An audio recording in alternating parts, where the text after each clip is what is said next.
traces of the once growing populace.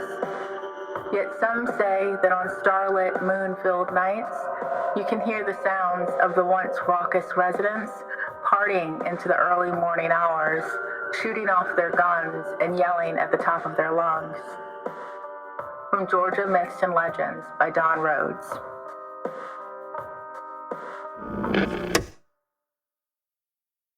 Hey y'all, the end of the year is near and we are incredibly grateful for all of the wonderful things that happened in 2022. All y'all new listeners, all the events we got to take part in, the campfire tales we did, all of it. It has been absolutely wonderful and I cannot wait to see what 2023 has in store. Well, if you're an avid podcast listener like me, you might have noticed that around this time of the year, some of them podcast apps and music players like Spotify will send you your year in review. It's what you've been listening to and how much you've been listening, all that stuff. So if it just so happens that you get your Spotify Wrapped and Southern Gothic is in your top 5, we'd love to send you a personal thank you note with some stickers. All you have to do is post a screenshot of your Spotify Wrapped on social media and tag us. That's it. Once you do that, we'll reach out, get your snail mail address, and we'll send y'all some stickers. Now also, since it is almost the end of the year, I have one last final event that's taking place that each and every one of you is invited to attend, no matter where you're located. On Wednesday, December 21st, we're going to be doing a live stream at 7 p.m. over on Patreon for all of our supporters. Honestly, I don't quite know what to expect just yet. I'm going to be chatting a little bit about some recent episodes, show y'all some pictures, stuff like that. And I might even have a few friends join me. But I haven't nailed down all the specifics just yet. So if you're interested in watching the live stream, just head over to patreon.com/Southern Gothic Media and sign up for our all-access member tier for only $3 a month. And I know some of y'all are already over there. You don't have to do anything else. It'll come up. That's Wednesday, December 21st at 7 p.m. Central.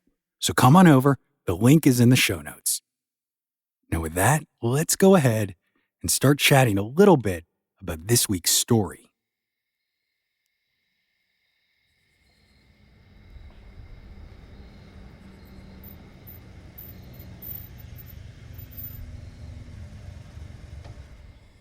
Today, we're going to head out to the eastern edge of Georgia, to a place that's pretty much right smack dab in between Augusta and Savannah.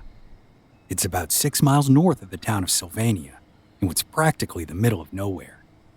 There, just along US 301, at the end of a long gravel driveway, you'll find an old white clapboard farmhouse. Now, in spite of the fact that no one lives there, and the house was built back in 1815, it does have a relatively fresh coat of paint on it, because as the sign out front states, this rather plain 2-story farmhouse is owned by the Briar Creek chapter of the Daughters of the American Revolution.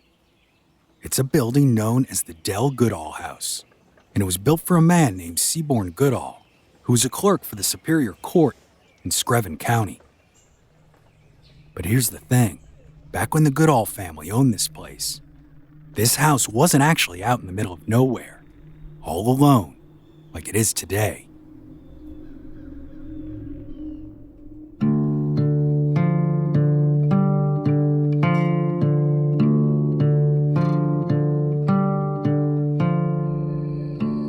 The Seaborn Goodall House is all that remains of the one-time bustling town of Jacksonboro, Georgia.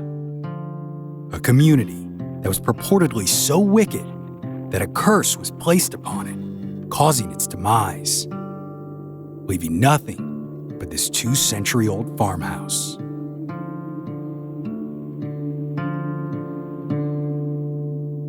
My name is Brandon Schexnayder, and you are listening to Southern Gothic.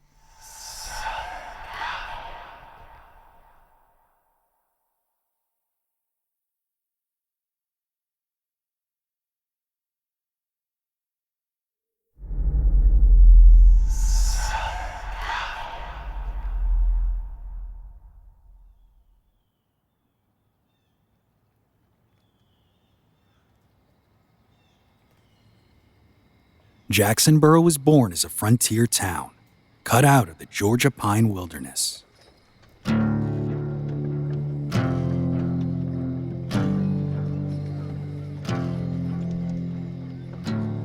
Named after Governor James Jackson, it was established by the States General Assembly on February 1st, 1797, and it quickly prospered. Lumber was the town's greatest commodity, but planters and fur trappers also made up this thriving community, as the nearby Savannah River gave them the opportunity to ship their goods to the bustling port of Savannah.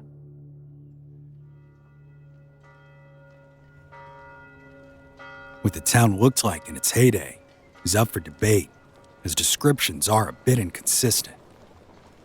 Some records identify nothing more than a school, church, jail, and courthouse. However, Jacksonboro has been described by author Pat Fitzhugh as, quote, the quintessential town of its day. It boasted a blacksmith shop, a general store, a hotel, a church, 2 saloons, a brothel, a whiskey store, and a mortuary. With that, you can imagine that this frontier town had rightfully earned itself a bit of a reputation for sin. Some folks even claim that Jacksonboro had as many saloons as it did all other businesses combined. Now, this might just be hyperbole, but one thing that is certain is that the men of Jacksonboro frequented the town's saloons for far more than just one stiff drink after a hard day of work. According to George White's Statistics of the State of Georgia, published in 1849, quote, the place had a very bad character. It was reported that in the mornings after drunken frolics and fights, you could see children picking up eyeballs and tea saucers. It is for this reason that in 1821, when Jacksonboro, Georgia experienced a wave of unfortunate events that included tornadoes, fires, and floods, many believed it had been cursed by a preacher named Lorenzo Dow.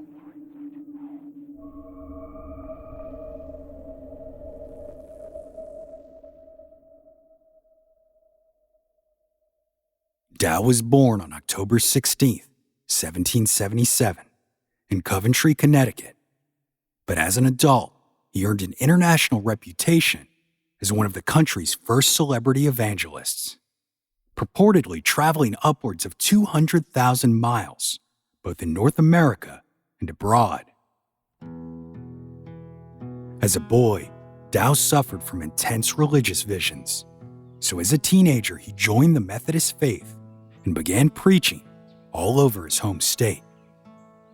Soon enough, the traveling evangelist became known for his eccentric manner and appearance. He had long, stringy hair, a thick beard, and was described as tall and skinny, with a bit of a hunchback. Infamously, Dow had little regard for his personal hygiene. He wore the same clothes every day until they literally began to disintegrate and fall from his lanky frame. Then inevitably, one of his followers would donate new clothes, usually ill-fitting, and those would become his daily garments until they too fell apart. It wasn't just his Rasputin-like appearance that added to his reputation, though.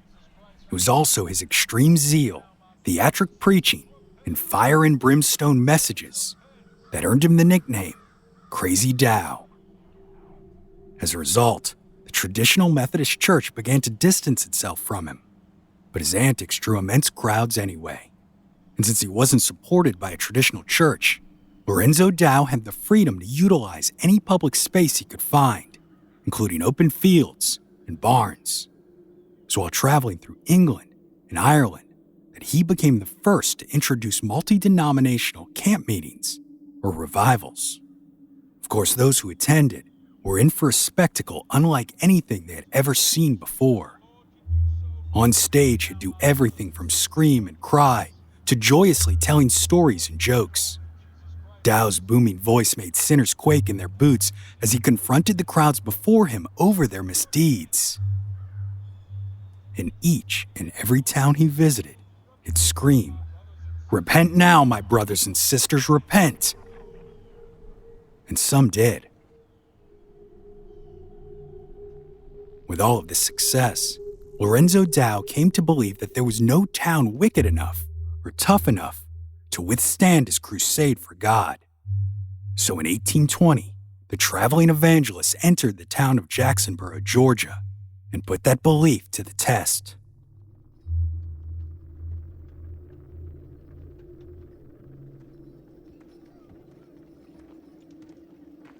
Dow arrived in Georgia in the fall of 1820 and spent several weeks traveling through the state, eventually arriving in Jacksonboro without any notice.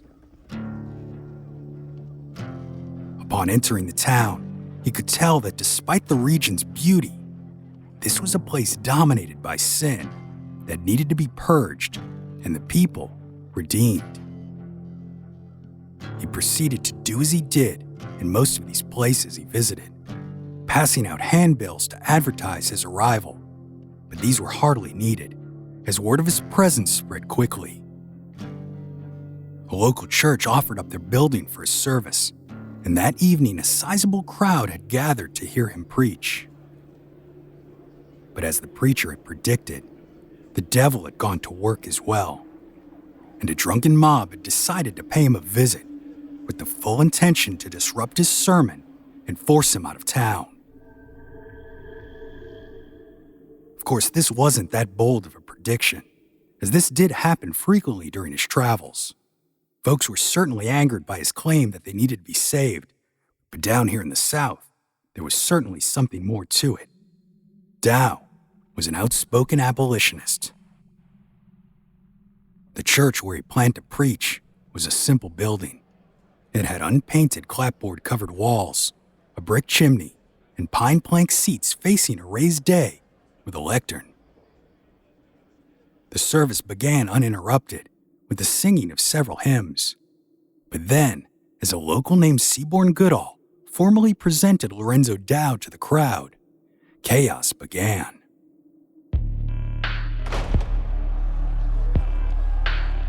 The church doors flew open, and a drunken mob stumbled in, screaming obscenities and throwing rotten tomatoes and eggs at the preacher. But Lorenzo Dow was not deterred.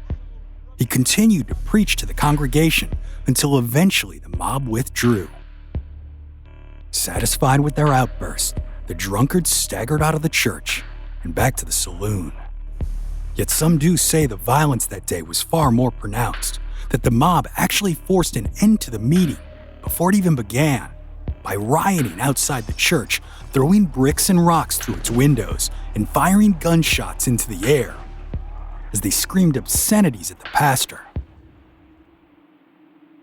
But whatever happened at the church doesn't matter, as the events that followed remain consistent no matter who tells the tale. Angered by the mob, Lorenzo Dow decided if he could not fight the devil from his pulpit, he'd gladly do it with his fists, or in this case, an axe. The preacher then stormed into the saloon where the mob had retreated and began smashing every whiskey bottle he could find. Amidst splashing liquor and splinters flying into the air, the men tackled Dow and dragged him out of the saloon and into the street, prepared to hang him in revenge. But as they stood there, looking for the best tree to use, a voice shouted for them to stop. It was Seaborn Goodall. Goodall informed the mob that killing the preacher would break the law, despite the mess he had caused in the saloon. And being a devoutly religious man himself, he offered to shelter Dow for the night with his family and ensure that the preacher would leave town the next morning. So the mob reluctantly released him. Goodall then dragged Dow away to his home and warned him that he should never again preach in Jacksonboro.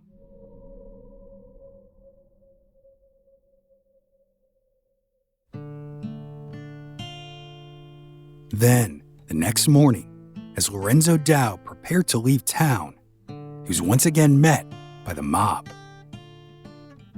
They followed him to the edge of town, shouting vulgarities at him the entire way. And when he finally got to the footbridge at Beaver Creek, he did one last thing. Lorenzo Dow stopped and removed one of his shoes to shake the dust off with a dramatic flair. And as is instructed by Christ in the gospel, Dow raised his voice to the crowd and promised the same destruction wrought upon the biblical cities of Sodom and Gomorrah. He bellowed, quote, "I came here to help save you from your sin, but you would not receive me. So I have no choice but to shake the dust of this wicked town off my feet. Your town is hereby cursed. It will wither and die from its wickedness. So saith the Lord." Dow then pointed down the road and continued, "But the Goodall house will remain, for they received me and heard my voice."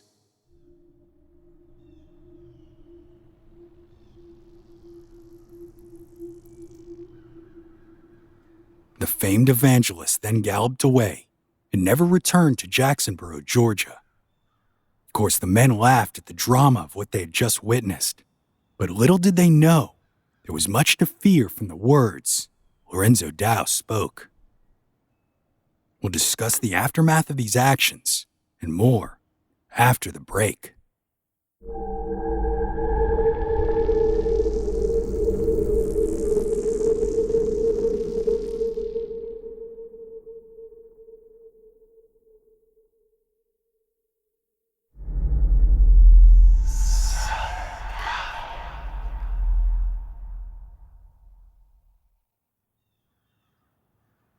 The town of Jacksonboro was thriving when Lorenzo Dow attempted to preach there. But not long after his visit, strange occurrences began plaguing the town. First, there was a fire that destroyed a local home. At the time, everyone believed this was merely an unfortunate accident, possibly caused by a lightning strike, or maybe a drunk who fell asleep smoking. Yet not long after, another home caught fire as well, and then another, and then several more. No one could offer an explanation as to the cause of these accidents. But if these fires that gutted homes and businesses weren't enough, Jacksonboro was also struck with a series of tornadoes and lightning storms. Chaos ensued and more structures were destroyed.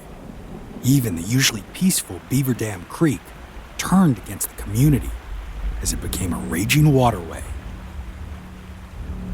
Flash floods ensued, destroying crops and carrying away livestock and even several residents. All of this happened in a mere 7 months' time. Unfortunately, what nature didn't destroy in Jacksonboro, the local economy did, as businesses began to fail, and the local lumber industry, which had employed so many folks, began to slow down, causing men to lose their jobs.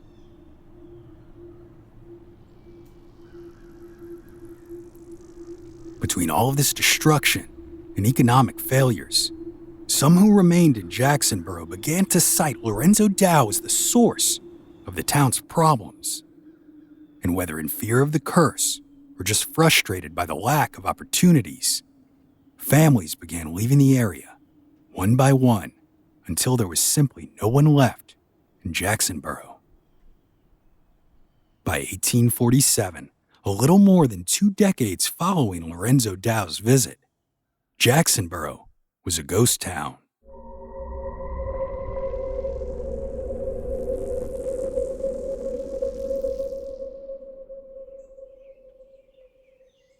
A historic marker continues to mark the spot where the town once stood, but it makes no mention as to the reason for Jacksonboro's demise. It states simply the history of the town. Quote, "The establishment of Jacksonboro as the county seat of Screven County was authorized by an act of the General Assembly, February 1st, 1797. James H. Rutherford, Francis Jones, Martin, Anthony Bonnell Sr., and Stephen Pierce were appointed commissioners to, quote, purchase or otherwise procure not less than 5 acres, nor more than 50 acres, and to let the building of a courthouse and jail. This marker centers the 50 acres purchased from Solomon Gross on April 29, 1797. The town was officially incorporated as the town of Jacksonboro by the General Assembly February 16, 1799. It was named for the then governor of Georgia, General James Jackson. For 50 years, it was a thriving business center for a large rural area of Georgia. It remained the county seat until December 14, 1847, at which time the seat of government was moved to Sylvania. Jacksonboro then rapidly became one of the many ghost towns of Georgia's early history.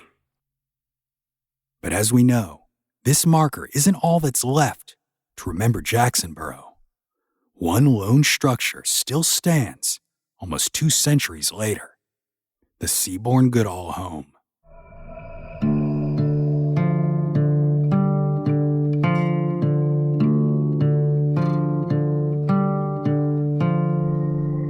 Lorenzo Dow continued to preach until his death in 1834, but his legacy remains to this day.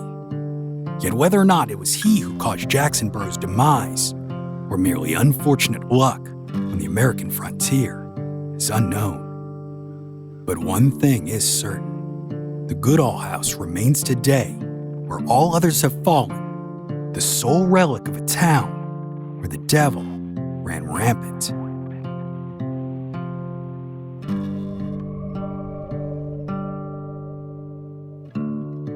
My name is Brandon Scheck-Snyder, and you've been listening to Southern Gothic.